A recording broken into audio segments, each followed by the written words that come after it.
Y is equal to X और Y is equal to minus X. हम एक काम करेंगे, इधर लिखेंगे Y is equal to X और ऐसे एक टेबल बना लेंगे, ऐसे Y is equal to X इधर लिख लिया और ऐसे इधर लिखेंगे Y is equal to minus X और एक टेबल इधर बनाएंगे।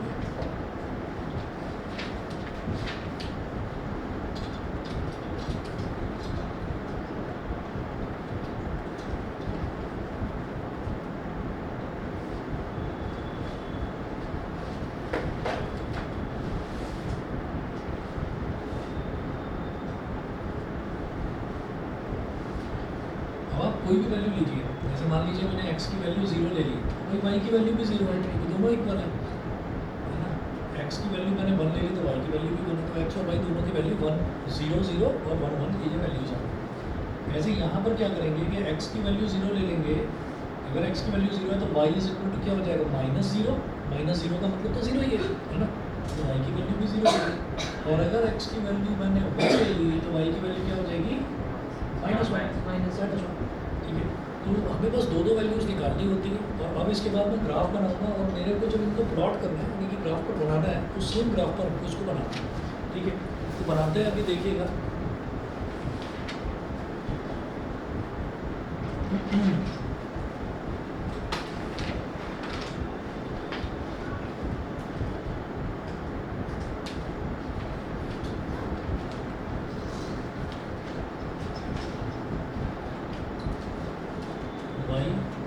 y dash x dash y dash x dash, ये हो गया। अब इधर वैल्यूज दे दीजिए, ये है ओरिजिन यानी कि 0 1 2 3, बस यहाँ तक बना लो, बहुत है। -1 -2 -3, ऐसे इधर ऊपर 1 2 और 3, ऐसे नीचे यहाँ पर -1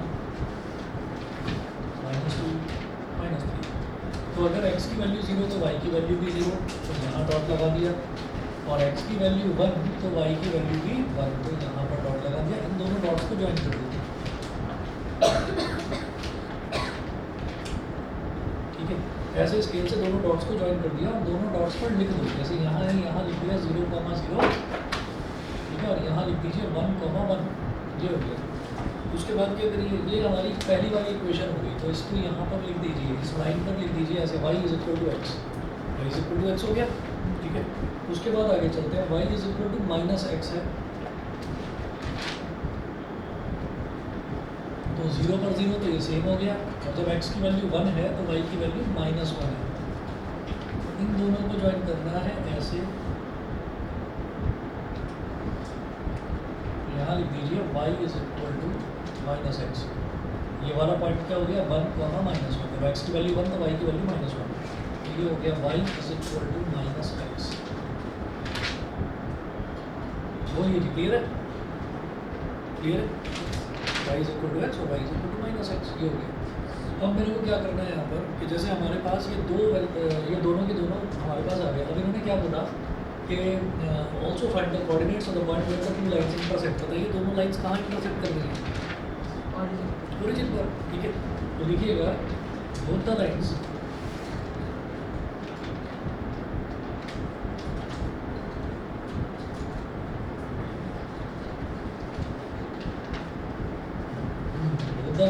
are intersecting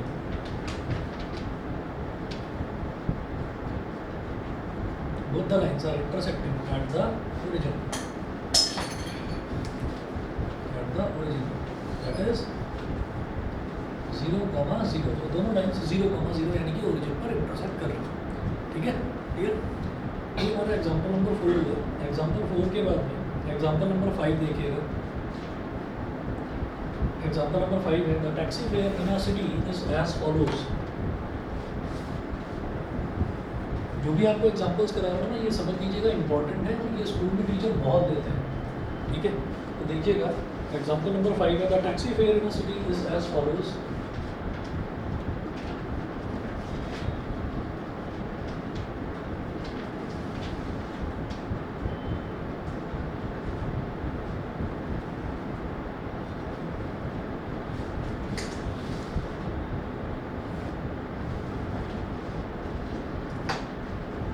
taxi fare in a city is as follows. For the first kilometer, the fare is ₹8.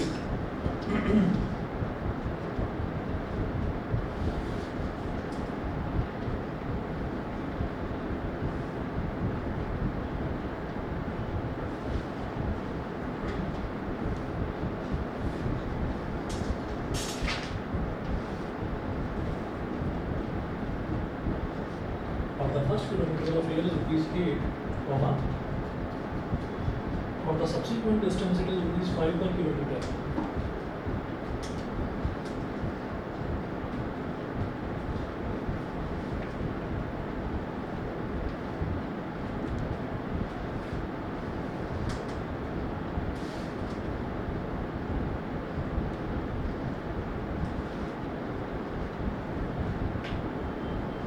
For the subsequent distance, it is ₹5 per kilometer. Full stop.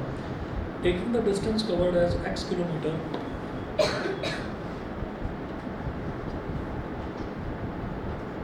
taking the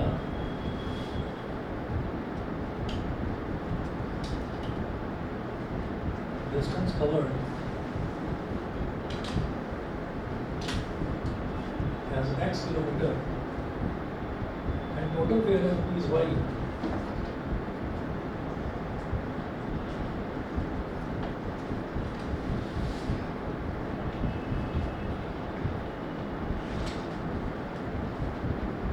Total fare as Y, comma, write a linear equation for this information.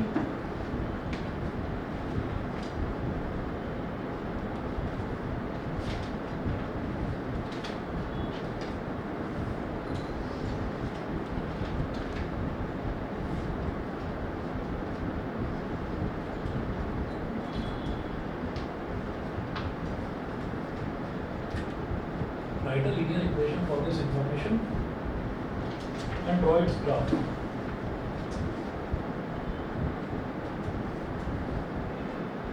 Draw its graph.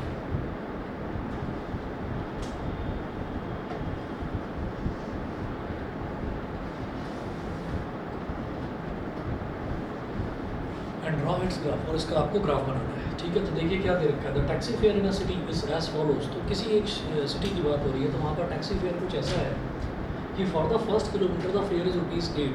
तो जो पहला kilometre है, पहले kilometre के लिए जो fair है, यानी कि जो किराया है, वो ₹8 है, ₹8 है। For the first kilometre it is ₹8 and for the subsequent distance it is ₹5 per kilometre. उसके बाद के जितने भी किलोमीटर्स हैं, तो हर किलोमीटर के लिए ₹5 आपको देना है, ₹5 per kilometre for the subsequent distance. अब क्या है, taking the distance covered as X kilometre and total fare is ₹Y. Write a linear equation for this information and draw its graph. हम ये कहेंगे कि distance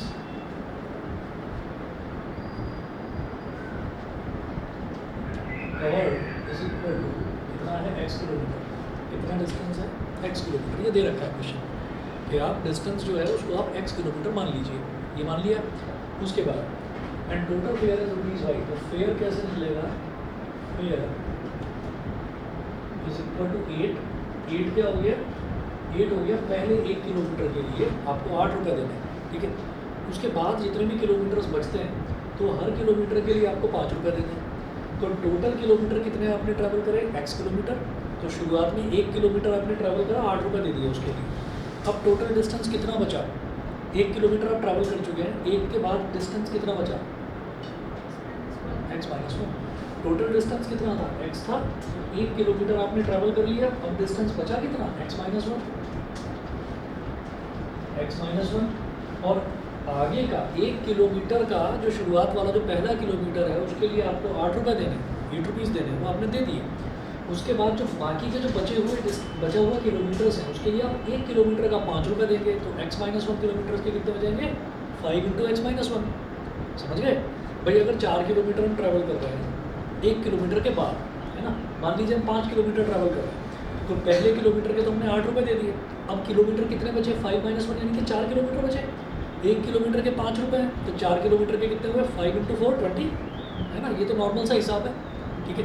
तो ये कह रहे हैं कि अब किलोमीटर्स कितने बचे, X-1। तो 1 किलोमीटर का 5 रुपये लगता है, तो x माइनस 1 किलोमीटर के कितने लगेंगे? x minus 1 into 5। यहाँ तक समझ गए? और जो टोटल फेयर है ये मैंने दे रखा है, तो उसको रुपीज़ वाई मानना है, तो टोटल फेयर वाई हो गया 8 plus x into 5 is 5x और माइनस 1 इंटू 5 इज़ माइनस 5, ये हो गया। तो y is equal to 5x plus 8 minus 5 is 3, y is equal to 5x plus 3, ये हो गया। ठीक है, तो ये तो हमारी इक्वेशन बनी। उन्होंने ये बोला था कि taking the distance covered as x kilometre and total fare as rupees y, write a linear equation for this information. तो इस इन्फॉर्मेशन के लिए ये मेरे पास लीनियर इक्वेशन बन गई। ठीक है, लीनियर इक्वेशन बन गई। अब इसका ग्राफ बनाना है। ग्राफ बनाने के लिए क्या करेंगे? ये टेबल बनानी है, टेबल बनाएंगे।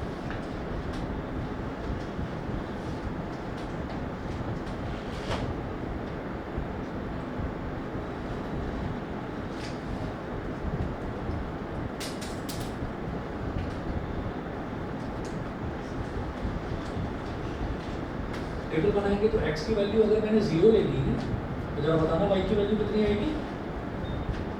x की वैल्यू 0 ले ली, y की वैल्यू 3।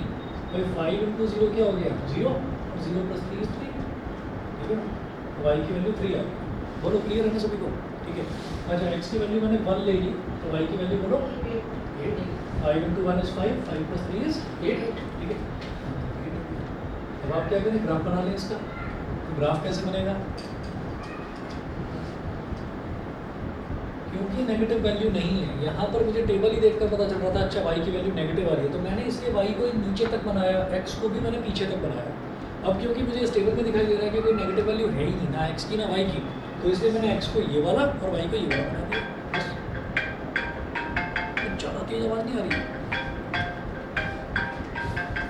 खराब हो गया क्या मेरा?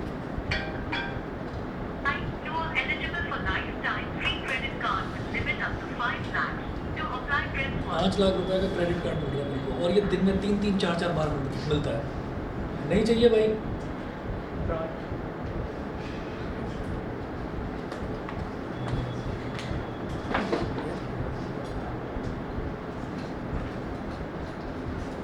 एक वो आता है फ़ोन उठाते, पाइए अपने सपनों का घर। इनको कॉल बैक करते हैं तो इनका फ़ोन व्यस्त ही रहता है, ये बड़े बदमाश होते हैं।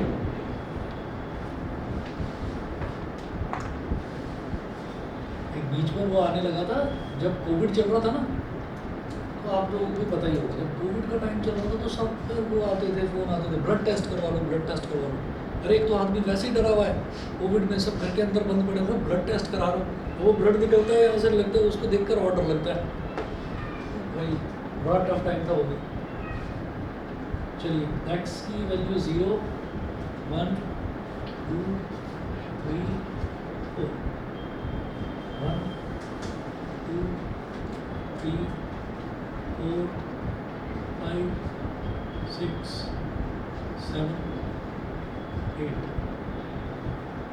सर जितनी हमने y एक्सिस में लिए उतनी हमने x एक्सिस में ली नहीं। जरूरत नहीं है, वो हम देख लेते हैं ना कि y की मैक्सिमम वैल्यू कहाँ तक जा रही है, 8 तक जा रही है, वो ले लिया, और x की वैल्यू 0 करना। x की वैल्यू 0 तो भाई y की वैल्यू 3। अभिराज समझ में आ गया? Yes sir. ओके, x की वैल्यू 0 पर y की वैल्यू 3, x की वैल्यू 1 पर y की वैल्यू 8।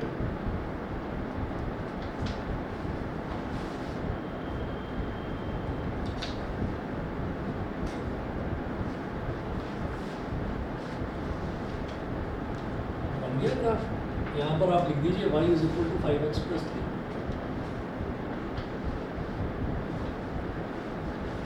सही है भाई। दिव्यांश समझ गए?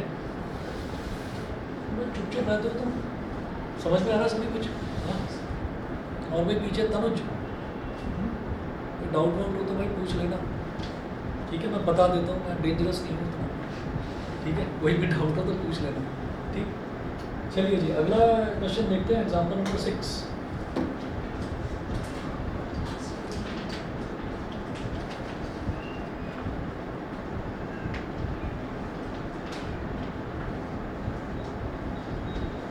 Yamini and Fatima, who are 2 students of class 9 of our school.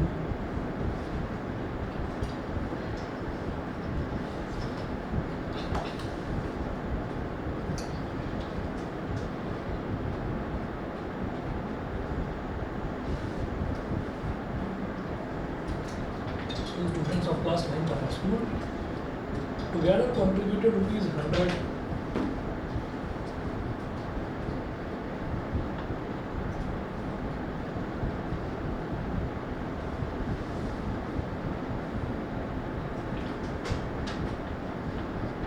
together contributed rupees 100 towards Prime Minister's Relief Fund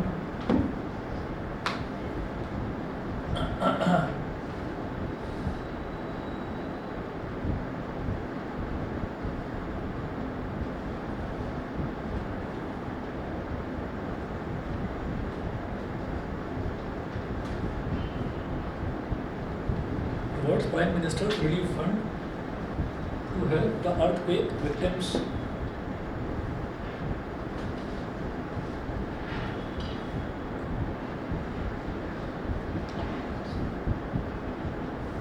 To help the earthquake victims.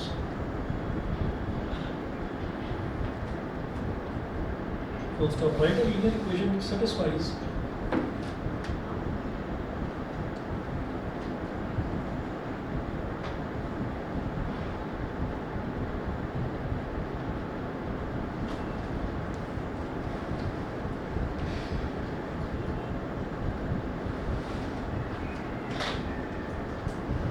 write a linear equation which satisfies this data and draw the graph of the same.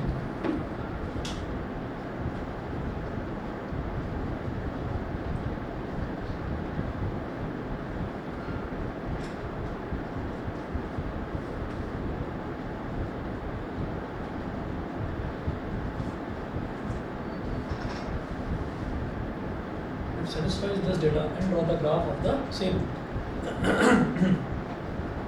ठीक है, तो क्या है कि prime minister relief fund क्या होता है कि जैसे मान लीजिए कभी भी कहीं पर अर्थक्वेक आ गया तो ना जाने कितने लोग हैं उनके घर वगैरह दुकान वगैरह ये सब टूट जाती हैं, ठीक है, तो वो लोग परेशान हैं।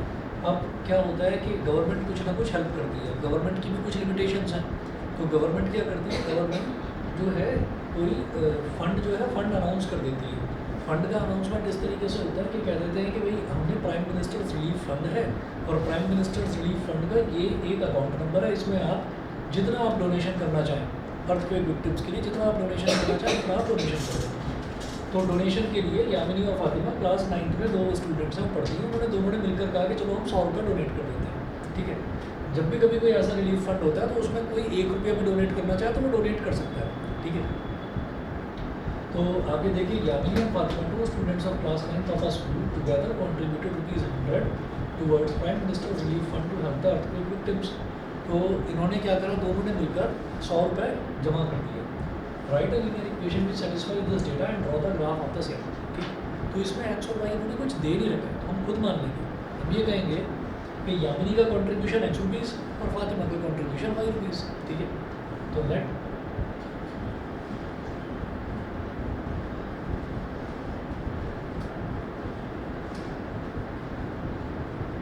the contribution of Yamini rupees X। तो यामिनी कितना कंट्रीब्यूट कर रही है, X rupees. Let the contribution of Yamini be rupees X and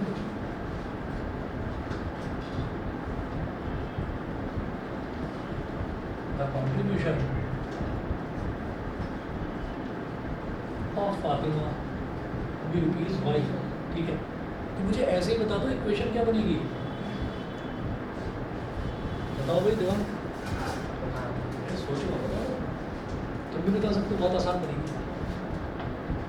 ये बहुत बढ़िया तरीका है, स्केल से बना रहे हो ना, प्रॉपर बनता है इससे ग्राफ। ऐसे नहीं तो टेढ़े बड़ी लाइन बनती, मेरी मजबूरी है बोर्ड पर स्केल नहीं चला सकता। अरे बता दो ना, इतना ज़्यादा मुश्किल थोड़ी है।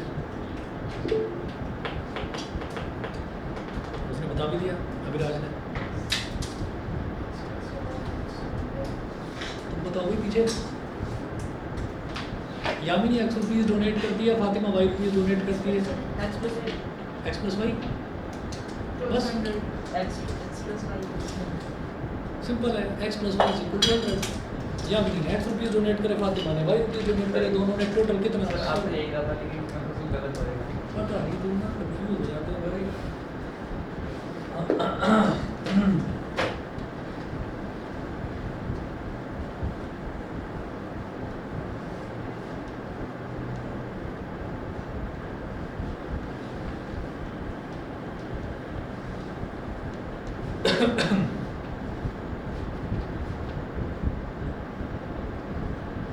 X plus y is equal to 100, तो ये तो बन गई इक्वेशन, ठीक है। अब आप एक टेबल बना लीजिए, ठीक है, टेबल में जो मन करे वो वैल्यू ले लीजिए। जीरो मत लेना, जरा दिखाना अच्छा सा नहीं लगता। मतलब अगर मैंने एक्स को जीरो ले लिया तो उसका मतलब तो ये हो जाएगा ना कि यामिनी ने कुछ कंट्रीब्यूट ही नहीं करा, सारे के सारे 100 रुपये फातिमा अकेली दे रही है। और अगर मैं वाई को जीरो ले लूँगा तो इसका मतलब फातिमा कुछ नहीं दे रही, सब कुछ यामिनी ही कंट्रीब्यूट कर रही है। तो ऐसा मतलब कुछ ऐसी वैल्यू ले लो, 50 हाँ 30 ले लो, 70 हो गया, और 60 ले लो, 40 हो गया, सही है। हाँ? तो कोई अमीर और कोई गरीब भी तो हो सकता है, कोई बात नहीं, ठीक है। और बेचारी 9th क्लास में पढ़ रही हैं, अपना जैसा तैसे जो सेविंग्स होगी वो ला कर दे रही होगी।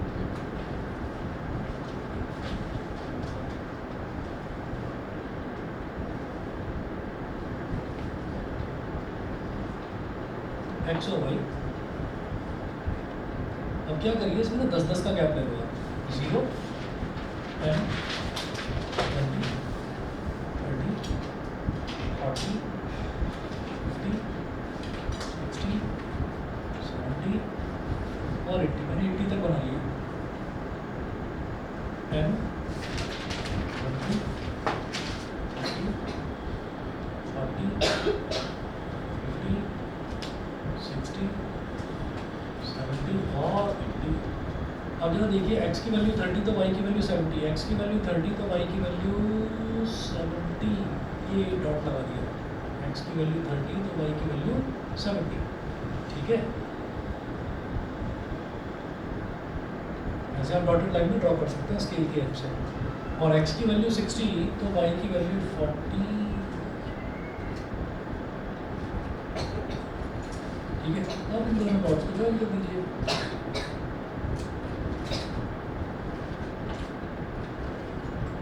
ये क्या बन गया, x plus y is equal to 100। बोलो क्लियर, सही है दिव्यांश, ठीक है। चलिए जी अगला देखते हैं, example number 7।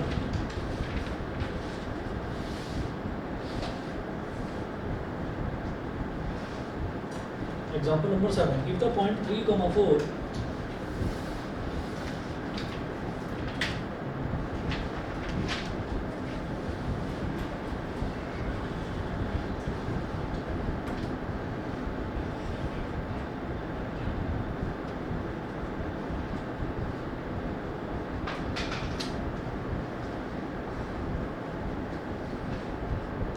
if the point 3, 4 lies on the graph of the equation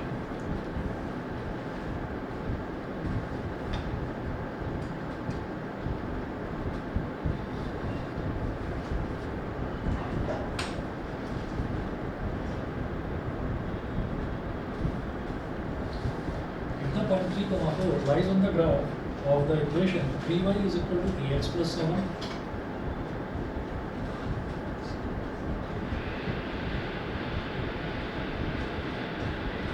y is equal to x plus 7, comma, find the value of small a.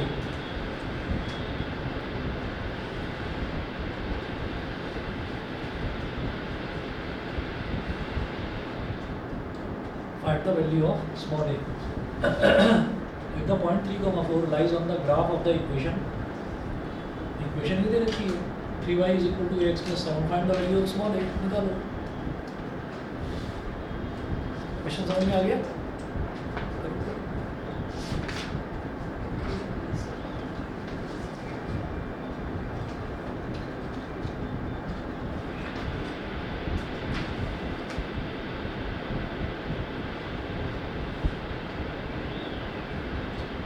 वेदांत नई वाली एडिशन है बहुत पतली कर दी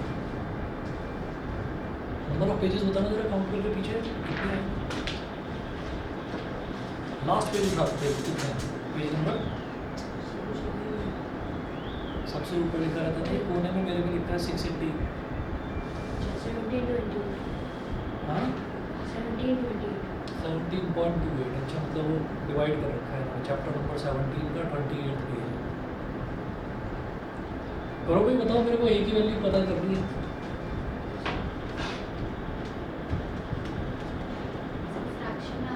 कोई बात नहीं आता है बताओ आंसर क्या है 5.3 आ रही है तो गलत लग रही है मेरे को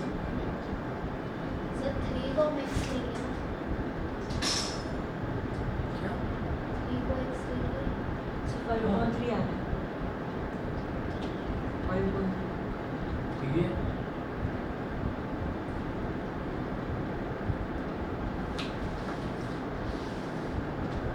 बाकी बच्चे भी बताओ तनुज पीछे बताइए विशाल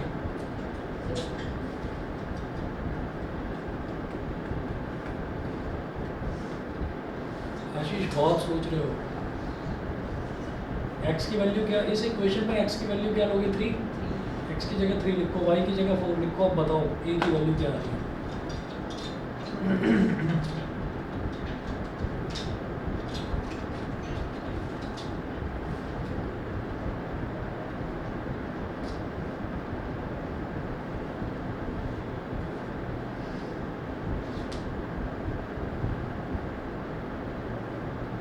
भाई वेदांत तुम क्या नोट करने में लगे पड़े यामिनी और फातिमा वाले का वो ये वाला करके बताओ आज लिखते ही रहोगे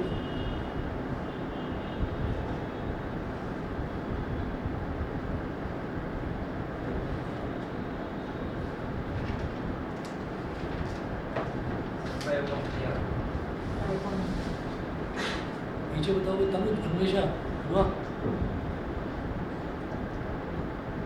तुषार हो गया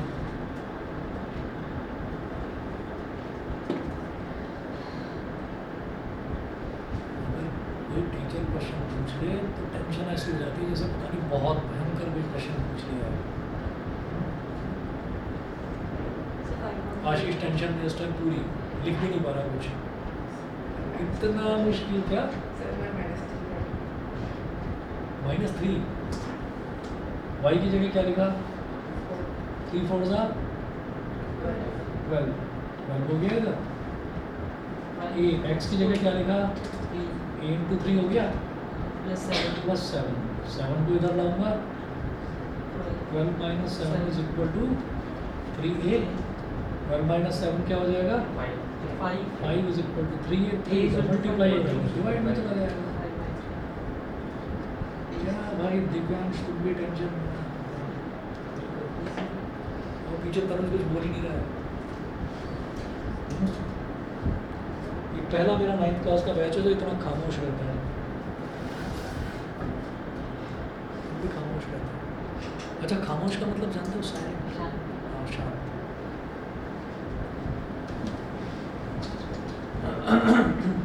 भाई आप लोगों पर कुछ ज़्यादा प्रेशर तो नहीं है डांट वांट पड़ती हो घर पर कुछ ज़्यादा ही सारे चुप रहते हो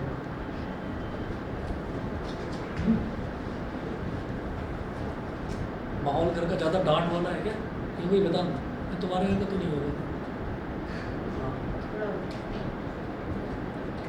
पढ़ते हो घर पर थोड़ा बहुत कभी बैग वैग खोल लेते हो जाकर ये सब से फिर खोल कर वापस बंद कर देते हो 2 घंटे पढ़ते हो अरे होमवर्क करने में लग जाता हूँ मैं 1 घंटा पढ़ लेता हूँ लेटेस्ट न्यूज़ है हाँ जी बताइए a इज इक्वल टू 5/3 पीछे बताओ बेटा समझ में आ गया पक्का ठीक है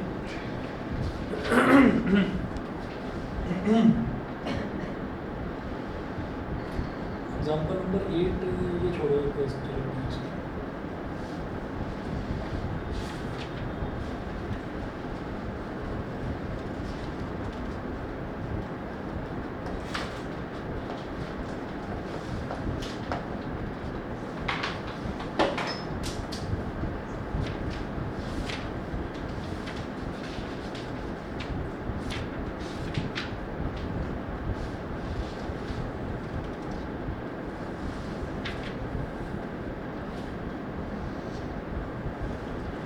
एग्जाम्पल नंबर 8 तो नहीं करवा रहा हूँ, एग्जाम्पल नंबर 9 करवा रहा हूँ।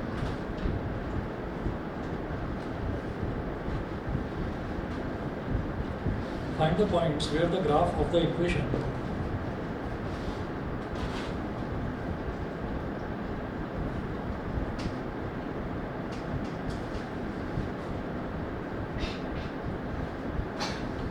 find the points where the graph of the equation 3x plus 4y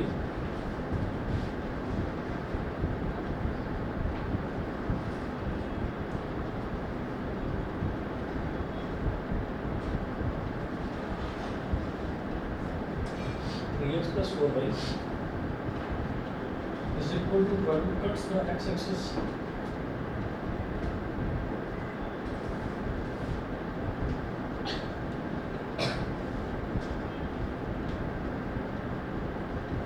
cuts the x-axis and the y-axis.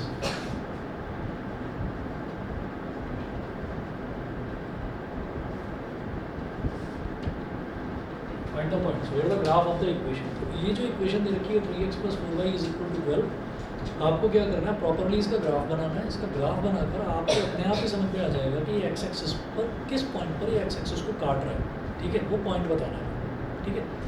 अब देखिएगा, अच्छा एक चीज़ और याद रखें कि जब एक्स एक्सिस पर कोई पॉइंट लाई करता है तो उसका वाई कोऑर्डिनेट जीरो होता है, जब वाई एक्सिस पर कोई पॉइंट लाई करता है तो उसका एक्स कोऑर्डिनेट जीरो होता है, ठीक है, तो पता है ना, है ना, तो वो चीज़ याद रखनी है।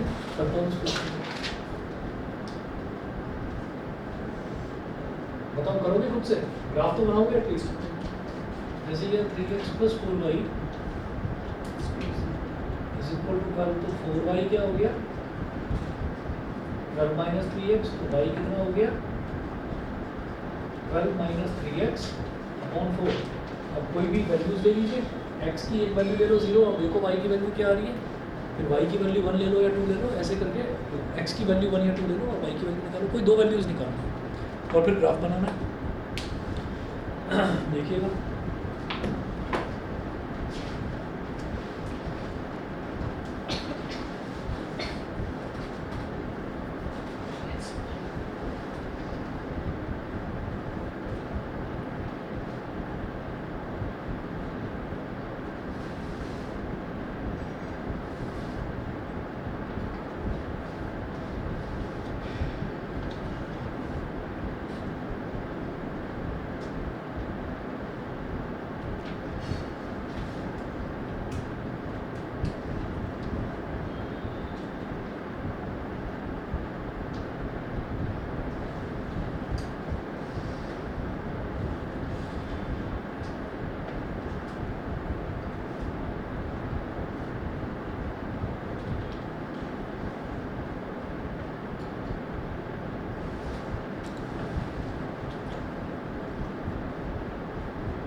x की वैल्यू 30 लिखी, y की वैल्यू 70 लिखी, इस तरह से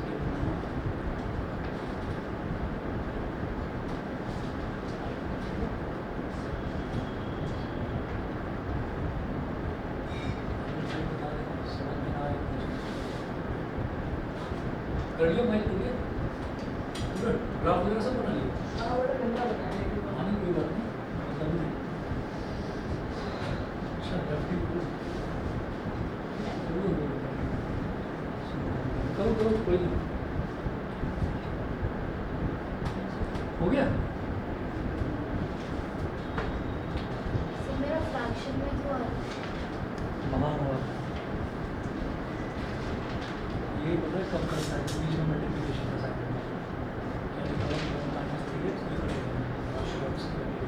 मैं भी काट सकता हूँ अगर 12 इंटू 3x लिखा हुआ है तब। अच्छा वैसे कैसे कटेगा, वैसे ऐसे होगा जैसे 12 माइनस 3x है, तो हम ये देखेंगे सब्ट्रैक्शन हो रहा है, एडिशन अगर होगा बीच में या सब्ट्रैक्शन अगर होगा बीच में तो हम लोग कॉमन ले लेते हैं कुछ चीज़। तो 12 में और 3 में क्या कॉमन आ रहा है? 3 4 से 12 होता है ना, ठीक है। तो 3 अगर मैं कॉमन लूँगा तो भी वो 4 से कटेगा, इसलिए मैं कॉमन ले लूँगा।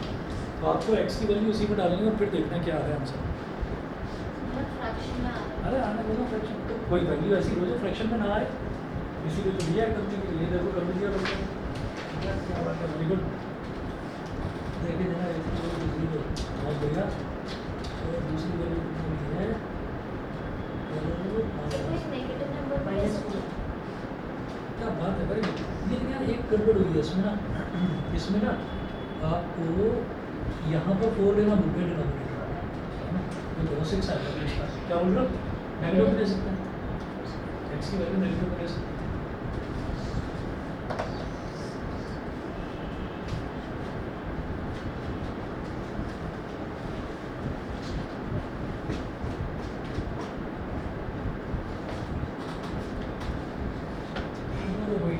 दीदी वो अभी नहीं हाँ मैं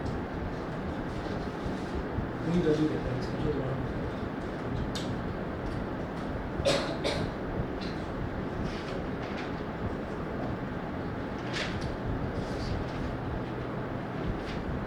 प्रैक्टिस। अब एक्स की वैल्यू अगर मैंने 0 ली, ऐसे इस तरह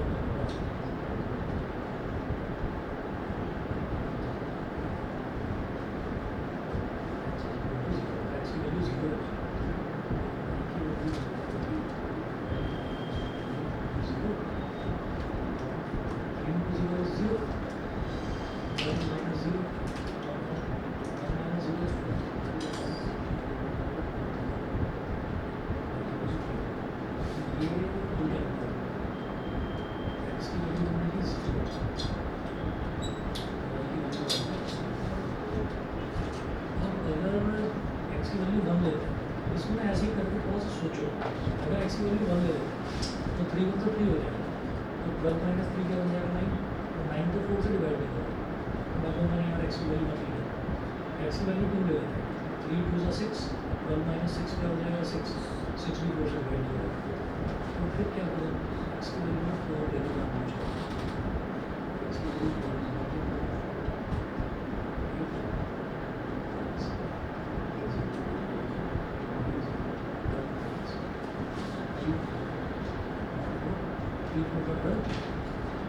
12 minus 12 to 0 upon 0 upon anything is 0. X की वैल्यू अगर दो वैल्यूज आ गई ग्राफ में बना होगा, बराबर है ग्राफ आगे x की वैल्यू आ गई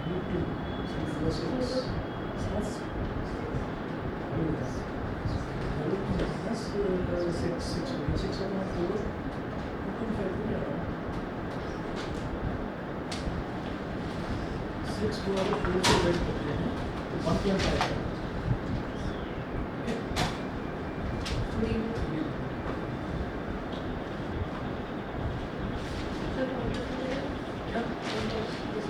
हाँ चलेगा क्या बोला।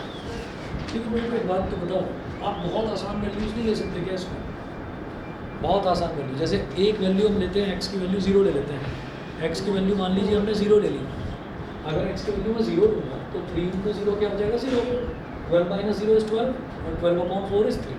तो x की वैल्यू 0 ली तो y की वैल्यू 3 आ गई, ठीक है। अब कुछ और करते हैं, अब अब आप x की वैल्यू यहाँ पर 1 लेकर देखो, ऐसे ही सोचो 1 ले लिया तो 3 इंटू 1 क्या हो गया 3 और 12 माइनस 3 क्या हो जाएगा 9 अपॉन 4। तो 9 को जब 4 से डिवाइड करेंगे तो भाई डेसिमल में आएगा, मुझे नहीं पसंद डेसिमल, है ना। मैं तो प्रॉपर वैल्यू चाहता हूँ ताकि ग्राफ ढंग से बने। 4 ले लो, बहुत बढ़िया, x की वैल्यू 4 ले लो तो 3 4 का 12 हो जाएगा। तो न्यूमरेटर में क्या आएगा 12 माइनस 12, तो न्यूमरेटर में क्या हो गया 0 और 0 अपॉन 4 है ना, तो 0 अपॉन एनीथिंग इज 0, ठीक। तो y की वैल्यू 0 आ गई। अगर x की वैल्यू 4 ले लेते हैं तो y की वैल्यू 0 आ जाएगी। -4 हाँ वो ले सकते हैं, बड़ी बोलो भाई समझ गए। चलो तो कर डालो फिर इसको, ग्राफ तो बना हुआ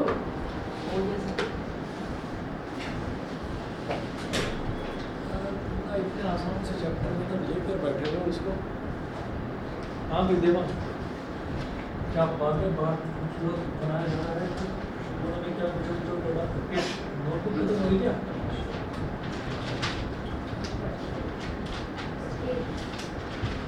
अच्छा एक चीज़ और आप सभी लोगों को कहूँगा कि ना मैथ्स की और साइंस की नोटबुक कोई अलग अलग करो, स्टार्टिंग में बनाएंगे। अलग अलग करो। और एक काम और है, डेट डालकर काम करो, डेट डालकर काम करो। और ना चेक किया करो कि मैंने जैसे मान लीजिए आज बैठे हैं तो पिछले 4-5 दिन का काम चेक करो डेट डालकर। उससे ये भी समझ में आता है कि हमने किस दिन कितना काम करा है। ऐसा नहीं होना चाहिए कि किसी दिन तो हमने इतना सारा काम कर दिया और किसी दिन कुछ करा ही नहीं। तो थोड़ा मतलब खुद को भी अच्छा लगता है जब हम देखते हैं ना कि हमने इतना काम करा है। हाँ भाई, तो फिर भी ठीक है, चलो तो आधे में कर लिया होगा ना, मतलब आधी नोटबुक इसकी और आधी इसकी। लेकिन ऐसा नहीं होना चाहिए कि यहाँ मैथ्स है और फिर अगले पेज पर साइंस, वो फिर मिक्स हो जाएगा, आपको रिविजन में दिक्कत होगी। Good evening. ठीक है भाई, इतना करिए, बाकी फिर नेक्स्ट क्लास में देखते हैं, कल करवाऊंगा। क्वेश्चंस थोड़े आसान लग रहे हैं ना इसके ग्राफ बनाने वाले, मैं कुछ क्वेश्चन भेजूंगा, ट्राई करिएगा, ठीक है। और क्वेश्चंस करके लेकर आओगे तो डाउट आएंगे, पूछो, ठीक है।